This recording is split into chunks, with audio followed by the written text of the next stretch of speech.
కొలంబో వేదికగా శుక్రవారం ఉత్కంఠభరితంగా సాగిన భారత్ శ్రీలంక వన్డే మ్యాచ్ టైగా ముగిసింది. ఏంటి షాక్ అని ఫీల్ అవుతున్నారా? ఇది నిజమే. మందకోడి పిచ్చిపై తొలుత బ్యాటింగ్ చేసిన శ్రీలంక 8 వికెట్ల నష్టానికి 230 పరుగులు చేసింది. దునిత్ వెళ్లలాగే 65 బంతుల్లో 7 ఫోర్లు 2 సిక్సర్లతో 62 పరుగులు చేసి చివరి దాకా నాట్అవుట్ గా ఉన్నాడు. అలాగే శ్రీలంక బ్యాటర్లో నిశాంక 75 బంతుల్లో 56 పరుగులతో రాణించాడు.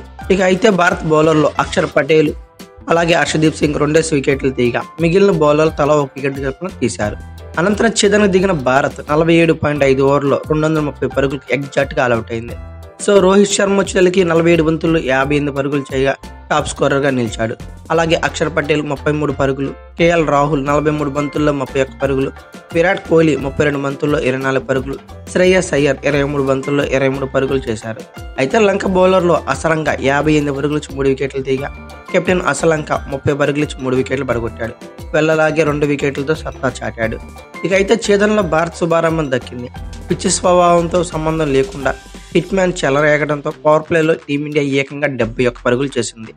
ఇదే క్రమంలో రోహిత్ శర్మ 33 బంతుల్లోనే హాఫ్ సెంచరీ కూడా కంప్లీట్ చేసుకున్నాడు. అయితే 13వ ఓవర్లో మరో ఓపెనర్ శుభ్మాన్ గిల్ 35 బంతుల్లో 16 పరుగులు చేసి అవుట్ అవడంతో భారత్ వికెట్ల పతనం అయితే స్టార్ట్ అయింది.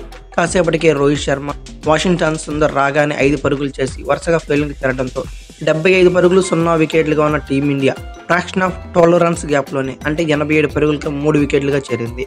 ఆ తర్వాత కోహ్లీ, శ్రేయస్ అయ్యర్, కేఎల్ రాహుల్, అక్షర్ పటేల్ కొంతవరకు ఇన్నింగ్స్ చక్కదిద్దే ప్రయత్నం చేశారు. కానీ లంక బౌలర్లు కీలక సమయాలు పుంజుకొని భాగస్వామ్యాలకు తెరదించారు. అయితే దుబే 24 బంతుల్లో 25 పరుగులతో దుబే క్రీజ్ లో ఉండటంతో భారత్ విజయంపై ధీమాగా ఉంది. అయితే దుబే స్కోరును సమన్ చేశాడు. కానీ ఆ తర్వాత అసలు ట్విస్ట్ మొదలైంది. అసలంక వరుసగా దుబే, హర్షదీప్లను అవుట్ చేయడంతో మ్యాచ్ టైగా ముగిసింది. అయితే టైగా మారిన భారత్ శ్రీలంక తొలి వన్డేకి సూపర్ ఓవర్ ఎందుకు నిర్వహించలేదన్న ప్రశ్న చాలా మందిని వెంటాడుతుంది. ఇటీవల ముగిసిన 3వ టీ20 కూడా టైగానే మారింది. ఫలితం తేలడం కోసం సూపర్ ఓవర్ నిర్వహించగా భారత్ గెలిచింది.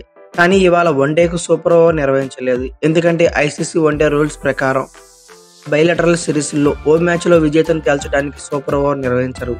ఐసీసీ టోర్నమెంట్స్, ఆసియా కప్ అలాగే ట్రిపుల్ సిరీస్, వన్డే ఫార్మాట్లు మాత్రం జరిగితే వాటి మాత్రమే సూపర్ ఓవర్లు అయితే నిర్వహిస్తారు.